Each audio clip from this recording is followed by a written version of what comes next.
સુપ્રભાત મારા વહાલા વિદ્યાર્થી મિત્રો, કેમ છો બધા? મજામાં ને? હું અનિતા ચૌહાણ તમારા ગુજરાતી વિષયના શિક્ષક છું.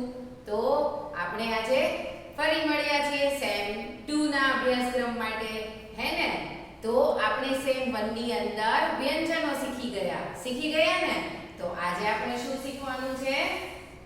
તો આજે આપણે વ્યંજન પછીનો પાર્ટ આપે છે. આપણો પાર્ટ 1 જ છે આપણો, પણ એનો ભાગ 2 એટલે કે સ્વર.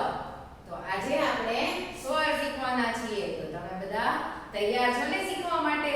હે ને? કેવું રહ્યું તમારા બધાનું વેકેશન? મજા આવી તમને બધાને? અને એક્ઝામ પણ કેવી ગઈ તમારી? સરસ ગઈ છે ને? તો ચાલો હવે આપણે પાછું નવેસરથી ભણવાનું ચાલુ કરીએ. તો આજે આપણે સ્વરની અંદર આપણો પહેલો સ્વર છે અ. શું કહેવાય આને? અ. આને વંચાશે અ. આપણે ક ખ ગ ઘ શીખી ગયા, જેને આપણે વ્યંજન કહેતા હતા, હે ને? હવે પછી આપણે શીખવાનું છે અ. બરાબર? તો અ થી કયા શબ્દો બને છે? इसको क्या बोलते हैं? अ. अब हम सीख रहे हैं स्वर. इसको क्या बोलते हैं? स्वर. तो स्वर में जो पहला अक्षर है उसको बोलते हैं अ, जो सारे व्यंजन के साथ जुड़ा हुआ होता है.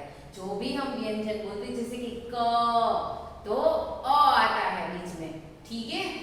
तो अ થી કયા શબ્દ બને છે? અજગર, અનાનસ, અખરોટ, અળસિયું. બરાબર? અને આપણે જેવી રીતે વ્યંજનમાં કરતા હતા એના બધા સ્ટેપ, જેમ કે આપણે અ ને લખવા માટે કરતા હતા, બધા સ્ટેપમાંથી પસાર થવાનું છે આવી રીતે, જે તમને ટીચર કરી બતાવે છે. સમજાઈ ગયું તમને? બરાબર? તો તમારે બધા જ તો આવી રીતે તમારે બધા સ્ટેપમાંથી પસાર થવાનું છે, જેમ કે અહીંયા તમને ટીચર કરીને બતાવે છે અ. આ રીતે આપણે વ્યંજનની અંદર શીખી ગયા છીએ કે હરેક એક વ્યંજનની અંદર એના સ્ટેપ તમને આપેલા હોય છે, જેથી કરીને તમને લખવામાં સરળતા થાય છે. અને પછી આની તમને જે જગ્યા આપી છે ત્યાં તમારે જાતે બનાવવાનું છે. ગુજરાતી જે મૂળાક્ષરો છે એ થોડાક વળાંકવાળા હોય છે, જેથી તમને લખવામાં થોડીક તકલીફ થશે, પણ તમે આ બધા સ્ટેપની અંદર ઉપર કરીશો તો તમને થોડું સરળ થઈ જશે. બરાબર? તો હવે છે અખરોટમાં અ લખો. શું કીધું છે આપણને? અખરોટમાં અ લખો. બરાબર? જો અખરોટ તમને ભાવે છે? ખાઓ છો તમે અખરોટ? બહુ જ સરસ હોય છે આપણા માઇન્ડની શક્તિ વધારવા માટે. તો અ આ રીતે આપણે જે અગાઉ કરી જ ગયા છીએ, પણ છતાં તમને બીજી વખત યાદ કરાવી દો. તો આ બધા સર્કલ તમને દેખાય છે, એમાં તમારે અ લખવાનું છે. બરાબર? હવે અ થી તમને એક કવિતા પણ નાનકડી આપી છે. અજગર કેવો ભરડો લેતો, ઝાડની ડાળે ઝૂકે, તરાપ મારી જીભ લપકાવી, શિકારીને એ ફાસે.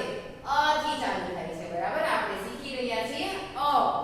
એને કેવી રીતે લખવો એ પણ મેં તમને સમજાવી દીધું છે, અને તમારે આમાં જાતે પણ કરવાનું છે. બરાબર?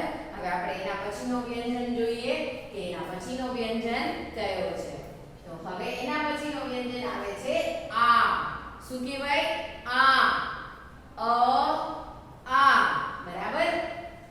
આની આગળ માત્રા લગાવેલી છે. બરાબર?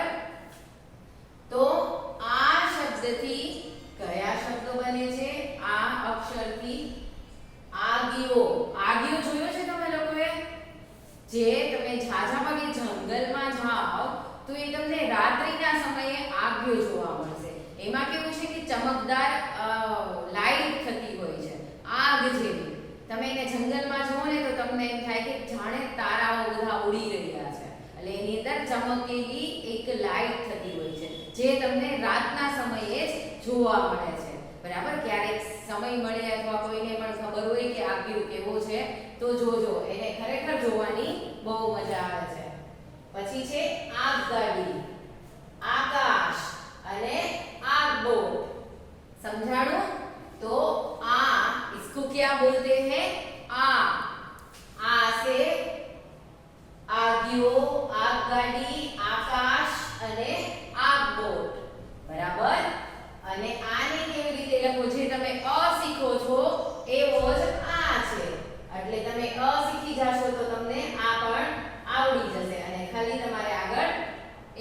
લીટો જ કરવાનો રહેશે. સમજાઈ ગયું?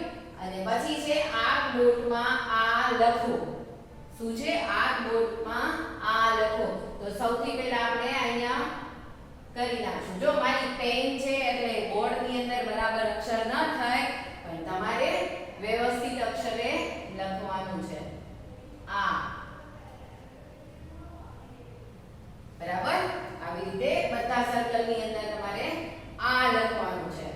આ બોટ તો સરસર ચાલી, પાણી ઊંડા કાપી, દરિયા વચ્ચે માર્ગ કરતી, સરપટ દોડી ચાલી. બરાબર?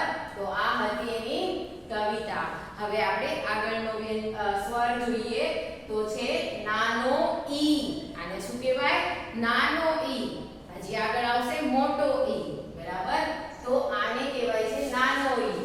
જેની જે આ લાઈન છે ઈ નાની હોય છે અને મોટા ઈ માં કેવું હોય છે? એનું પાખિયું મોટું હોય છે અને એને થોડું લાંબુ વંચાય છે ઈ. અને આને ઈ.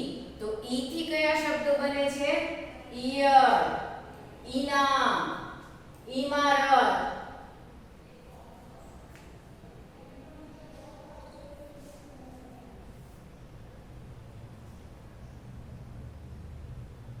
તો ઈમારત, ઇસ્ત્રી. બરાબર? અને ઈ ને કઈ રીતે લખો એના પણ બધા સ્ટેપ અહીં છે. બરાબર? જે આપણે બધા જ વ્યંજનમાં પણ કર્યું છે અને હવે સ્વરમાં પણ કરીશું. પહેલા આ બધાને આપણે ટપકાને જોડી દેવાના છે અને પછી અહીંયા એક નવો ઈ પણ બનાવવાનો છે. સમજાઈ ગયું તમને બધાને? હવે અહીંયા છે કે ઇમારતમાં ઈ લખો.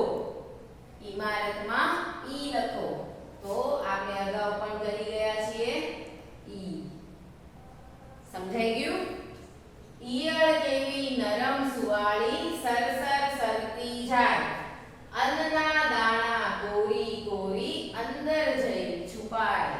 બરાબર?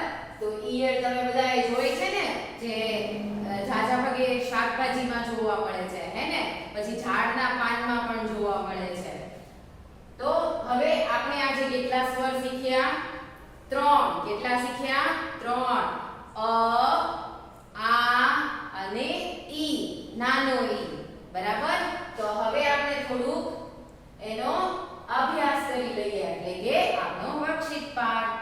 તો સમાન સ્વર ઉપર આપણે સર્કલ કરવાનું છે. જેમ કે અ છે, તો જ્યાં પણ તમને અ દેખાય તેના ઉપર તમારે શું કરવાનું છે? સર્કલ બનાવવાનું છે. આવી રીતે. સમજાઈ ગયું? એવી રીતે આ અને ઈ, જે આપણે અત્યારે 3 સ્વર શીખ્યા છીએ, એ જ આપણા અહીં છે. તો તમને બધાને 3 સ્વર સમજાણા ને?